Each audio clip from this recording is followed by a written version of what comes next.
Welcome to another stage analysis video. It's Sunday the 29th of October 2023. It's been a volatile few weeks with some of the major market indexes dropping into early stage 4 potentially, with following reactions to the mega cap stocks earnings results. I'm going to do, as the first part of this weekend's video, I'm going to actually dive into the market breadth data first. I normally do this later in the video for the members only, but I thought it'd be useful to show this first in today's video, as it's the most important part in the stage analysis method. A lot of people bypass it and only look at the major index charts like this, but the actual under the surface data is where the real bones of stage analysis is done, and we get down to the nitty gritty really. So let's go move past the S&P 500 chart here, which I'll come back to a little bit later in the video when we get onto the major indexes and get into the market breadth data. So first off, I'm going to look at what we call the percentage of stocks above their 50-day, 150-day and 200-day moving averages chart combined. This is something that I do on the service as a custom chart for the members. So it combines the short, medium and long-term moving average breadth data into one very, very useful chart.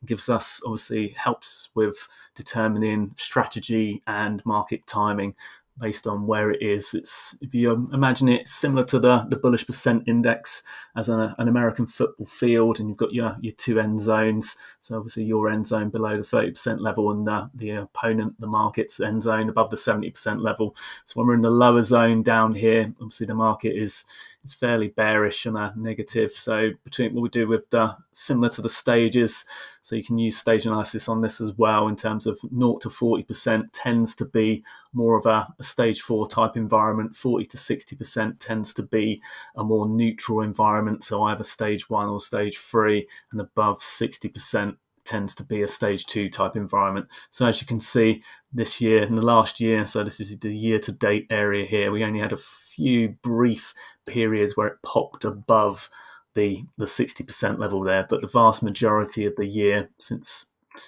this point back here, you can see the majority of the year has been in the middle of the table. We've now started to drift below that March low and right down into the lower zone. We're down at only 19.71% at the moment. So a further drop of 3.71% on the week. And it's in what we consider a difficult environment at the moment, which is determined by these two moving averages here. So if we zoom in on this chart a bit, you can see these a bit better. So the red line here, this is our 50-day moving average of this data, and the grey dotted line is the 20-day moving average of this data. So when it's below both these moving averages, it's what's in what we consider a difficult environment. You can see through here, but it's had a few brief pops above here when it moved above the 20-day moving average. When it's above the 20-day moving average but still below the 50-day, it's in a neutral environment.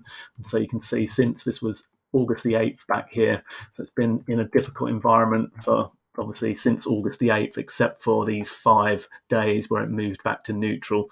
To move to a positive environment, it needs to be above both the 20-day and the 50-day moving average. So you can see back through this period, through here and here and here. So there's only been a few brief periods this year where it started to get a bit stronger, got back to a positive environment, but the vast majority of the last 3 months or so now has been on difficult environment status.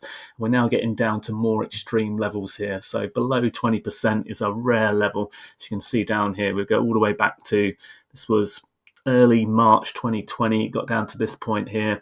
Start of 2022, got down to this level in, what's that, May 2022.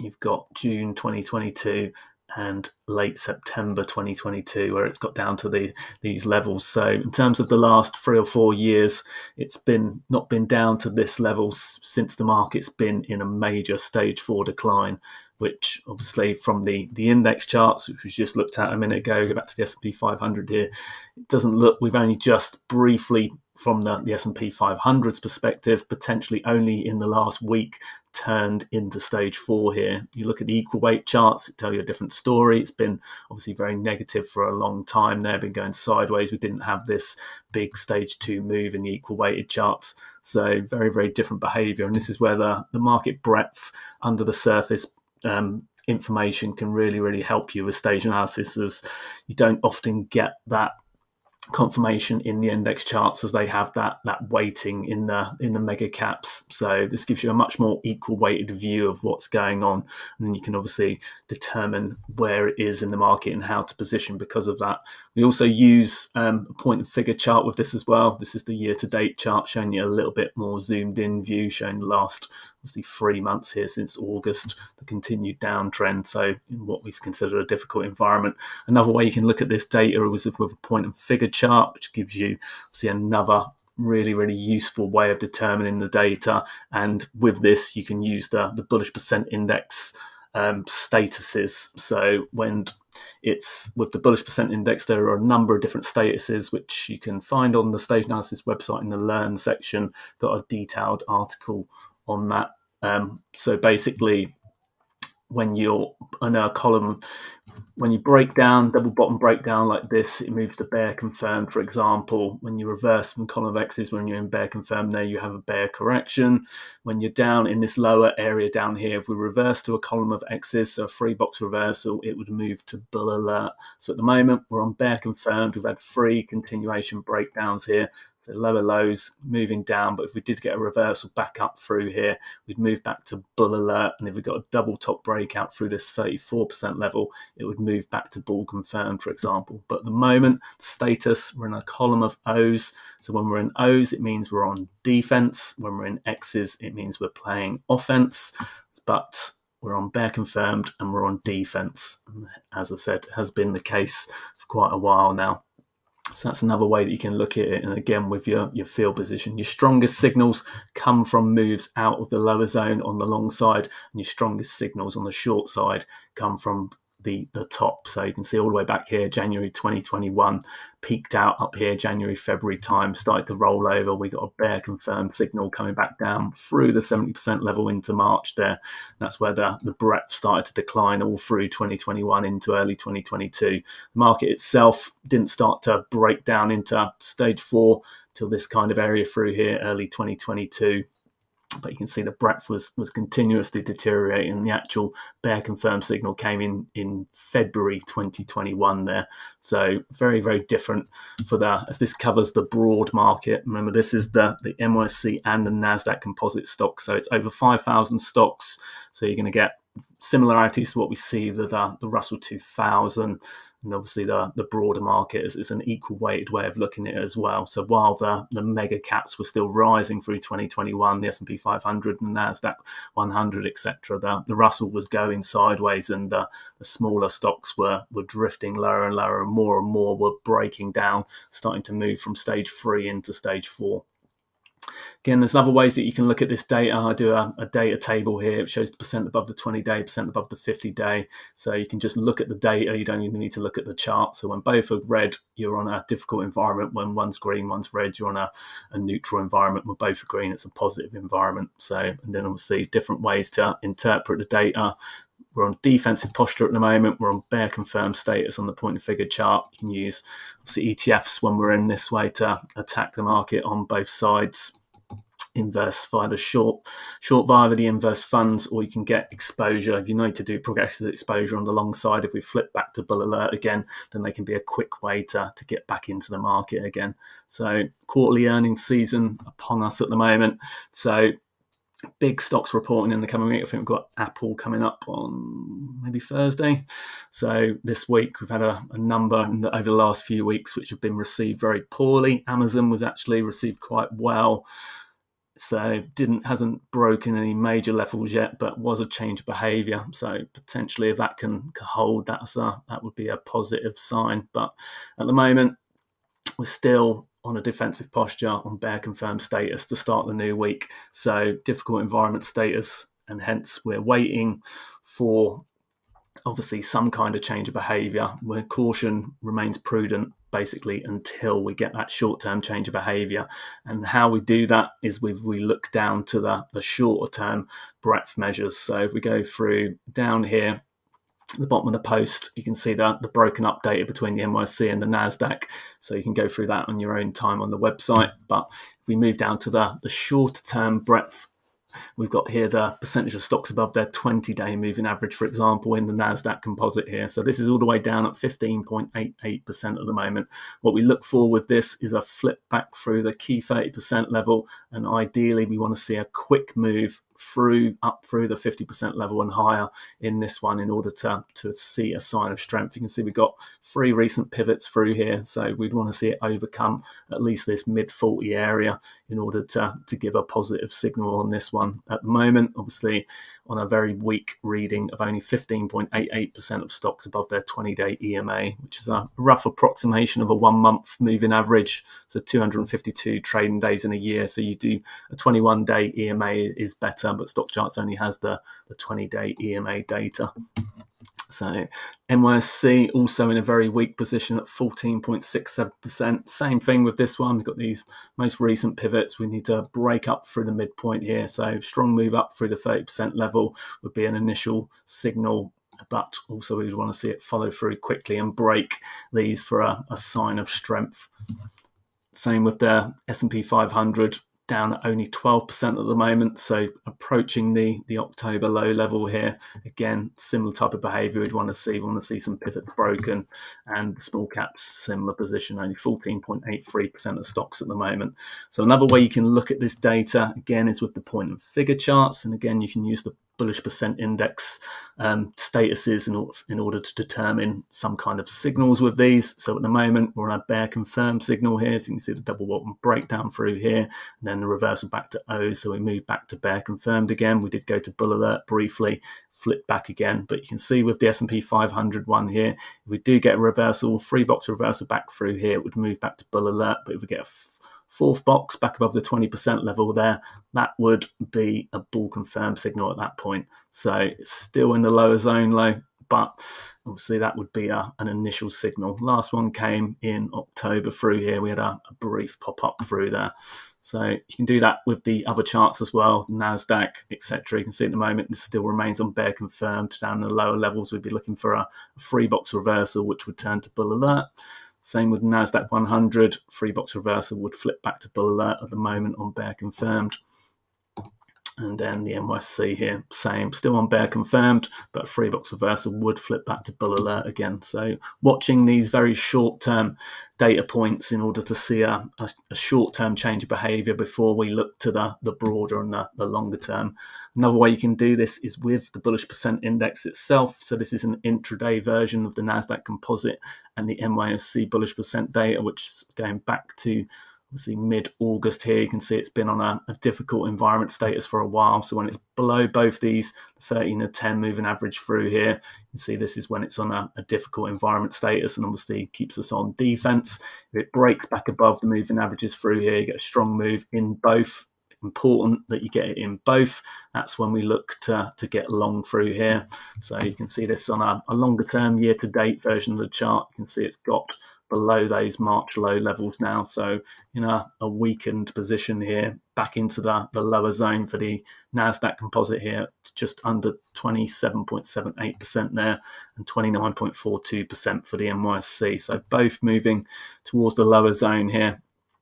And if we look at a longer term version of this chart and actually broaden this out now, go back all the way to 2015, you can see, like with the moving average breadth, the bullish percent data, which looks at the percentage of stocks on point and figure buy signals, this is down at just 29.42% in the NYSE. And you can see this is comparable to obviously back in September 2022. You can see June 2022, we've got May 2022, you've got late February 2020, we've got December 2018, we've got early January 2016, potentially didn't get a close below on that, but even August 2015 there. Of note, these levels all through here all relate to major stage 4 declines. So this at the moment is a little bit of an anomaly because we're technically only just moving into stage 2 in the NASDAQ 100, S&P 500. But the broader market has been very, very weak and in stage 4 for a little while now. We've seen from the internals, it's been a different story to what the mega caps have been telling us. Those larger cap stocks that have been holding up the major indexes and had such a big performance year to date have had a very strange effect on the market, which has made it look obviously very different to what's been going on underneath the surface. You can see with the recent break below the March low there as well. So we are in a stage 4 environment in the NYSE data here. According to this, if you look at the point of figure chart, obviously telling us a very similar story. We're on column of O's, and we're on bear confirmed signal since back in September there. So this is obviously on defense at the moment. Look at the NASDAQ composite, similar thing, same dates on these. We didn't get the August 2015, didn't get all the way down to there, but every other date there. So early 2016, late 2018 there, February 2020, and then near the swing lows in 2022. So the key to note with all of these, or the thing of note with all of these, is that they all occurred within weeks of a swing low. So we're down to a point where historically the market makes some kind of swing low. Not necessarily ultimate bottom, sometimes it was, but obviously through 2022, for example, here, it had multiple attempts back down into here with spikes back up again.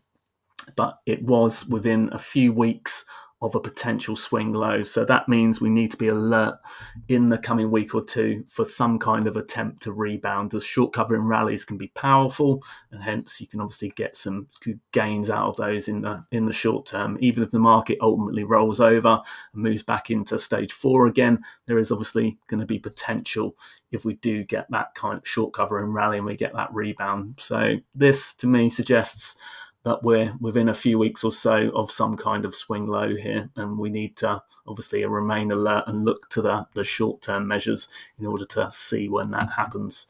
Go to the point of figure chart on this. We're in a column of O's below double bottom breakdown through there in October. This is on bear confirmed, and we're on defense in the NASDAQ. Same with the S&P 500. Similar levels as we've seen on the other charts all the way back to 2015 there. And then look at the point of figure chart. We're on bear confirmed again, multiple bear confirmed signals there back since September. So if this flips back to the upside again, we get a reversal that would move it back through the key 30% level, and that would turn it back to bull alert. And bull alert means it's the progressive exposure testing the long side if that's the case. But at the moment, defense still on the column of O's, we're still on bear confirmed. Obviously we're in a dangerous position, so we could still obviously flush much lower. No guarantees of obviously anything with any of these. It just shows you the position in the market, your field position, and your overall risk. So that is one of the greatest things of the bullish percent indexes and the moving average breadth, etc. It's a really good way to gauge your risk and obviously to determine market strategy. So if we look at the advanced decline line, this gives you a different way of looking at the data. So we've got a red, the 50-day, and the green 200-day, which I've added onto this chart as well to give a little bit more context to this one. So at the moment, this one below its 200-day moving average, been below the 50-day moving average since August. So started to tend to say with this one, when it's below its 50-day, it's negative. When it's above, it's more positive. So it's been below that 50-day since back in August, and below the 200-day, obviously, hence shows it's significantly more negative. So continuing to make lower lows here and back to the March levels and just dipping below those at the moment. And NASDAQ been below its 200-day moving average for a while now, only a brief pop above it back at the start of the year there. And it attempted to move back in July, but failed again. So continuing to push lower below its 50-day moving average. Obviously, some people say that this one obviously goes down perpetually, but not necessarily the case. Obviously, if we pull this back out to a bigger move of the last 10 years, you can see during the major bull markets, obviously through 2016, all the way through to late 2018 there. You can see it was on a positive status for the majority of that time, started to roll over during the later part of that, and then through the 2020 bull, it was on a positive status through that point as well, but it has been extremely negative since 2021. So we look at the McClellan Summation Index and Oscillator. So Oscillator at the top for the NYSE, below the zero line is in the negative zone. And obviously we look for extremes in this one. Extremes obviously are way off still in the mid zone. So on a negative signal, not yet an extreme. Summation Index below its zero line, below its moving averages. So also on a negative signal. NASI, so NASDAQ version of the oscillator and summation index. Again, similar position, nowhere near an extreme at the moment. Would need to see a bigger flush, and the summation index still on a negative signal. So both negative towards the weight of evidence here. New high, new lows in the NAS and the NYSE first. So new lows continuing to pick up again, 369 lows to only 20 new highs on Friday there. NASDAQ 52-week new lows at 606 on Friday to only 20 new highs. So we do the 5-day average of the cumulative here, continuing to make obviously lower lows through here and weakening since what we saw earlier in the year. So it continues to be on a negative, and this is one of the most negative periods that we've seen in many, many years here. So we go back 10 years or so, we haven't had a period this consistently negative for obviously during that whole period. You'd have to go back a lot further, back to the bear market of 2008 to get something similar to that, where it got very, very negative for a long period of time. So we look at the cumulative line. So signals on this one, the red line is the 50-day moving average. Signals are when it's above or below. So it's literally since December, start of December 2021, it's been on a negative with only a few brief pops above here. This is the broad market, remember. So this is the 5,000 plus stocks in the NASDAQ and NYSE composite indexes. So it's been on a negative signal since obviously December 2021, with only a few months where it popped above and got positive for a while. So continuing to make lower lows here. You can see obviously that in the background, the lower opacity version of the new high, new lows without the averaging. So continuing to obviously drift lower. No positive type of divergence on that yet. Continuing to make lower lows at the moment. S&P 500 version just broken below its 50-day moving average recently. It did have a good positive period since late November 2022 there. So it was on a positive from early December 2022 to September 2023 here. So except for this tiny period through here, and then the NASDAQ 100 also been on a positive signal for the majority of the time of the year, through February all the way through to September, start of October, and then started to chop around in a sideways range. It starts breaking down below here, obviously would turn negative, but it could potentially still recover. So at the moment, this is still the strongest of the major indexes. If we look at a custom breadth measure that I do for the members each week, this is the cumulative point and figure breakouts minus the point and figure breakdowns in the US market. So this is done with the double top and the double bottom breakdowns. You'll note the chart looks quite similar to the Russell 2000 in a lot of ways. It's because it's an equal weighted way of looking at things, because point and figure charts are equal weighted. There's no obviously cap weighting added to those. It's just basically done on the signals. So you can see the majority of the year this year we've been in this range, and we just started to break down through this. The red is the 200-day moving average. All the moving average, the short term, the 50-day and the 20-day are below that now. So we're back into stage 4 here at the moment. We've been obviously going sideways in a stage 1 type environment for the majority of the year. So obviously breaking to the lower side here. If we can get a spring type action, obviously could still recover, but at the moment obviously we need to see some strength, and in order to have any kind of confidence in this one at the moment, it remains on a negative signal towards the weight of evidence. And this is the shorter term version of that chart. So if I go back, this grey line through here is the 20-day moving average. So on this next chart, the 0 line is that 20-day moving average flattened out, and then the cumulative line obviously relative to that. So signals are when it crosses its own 20-day moving average. So it's turned back to a negative signal at the moment. So this is a much more short-term oscillator than this is obviously a more longer-term measure. Another custom chart that I do for the members each week is the greater than 1 ATR levels using the 20-day EMA in the S&P 1500 and the less than minus 1 ATR levels. And these basically represent stocks in a short-term uptrend versus stocks in a short-term downtrend. So at the moment in the S&P 1500, we've only got 3.27% of stocks in a short-term uptrend. So very, very low. It's basically, and whereas on the left-hand side, we've got 64.67%. So almost 1,000 stocks at the moment. I think it was 970 or so at the moment in a short-term downtrend on below their -1 ATR level, where there was only around 40 or so above their +1 ATR level. Use the 5-day or the 10-day average of this smooths out this data a little bit. So when you're below the lower zone, obviously you're in a potential position for it to turn up and give a signal. So if we push back this way, that would be a potential signal. But you want to see both the less than and the plus than at the same time doing the opposites. So you want to see this move out the lower zone. You want to see the less than turn out from the upper zone and come back the other way. And then the cumulative line of these, which you can see has been on a negative all the way since back in early August, so August 11th, 10th kind of time through there. I think similar time to when the environment status changed on the 8th. So we did have a brief pop above it for only a few days, but the majority of the time over the last 3 months or so, it's been on a negative signal there towards the weight of evidence. So in terms of our market breadth data here, as you can see, it's the overall look and feel of that is that it's been, obviously the weight of evidence is heavily on the negative side. We're weighted very much in stage 4. So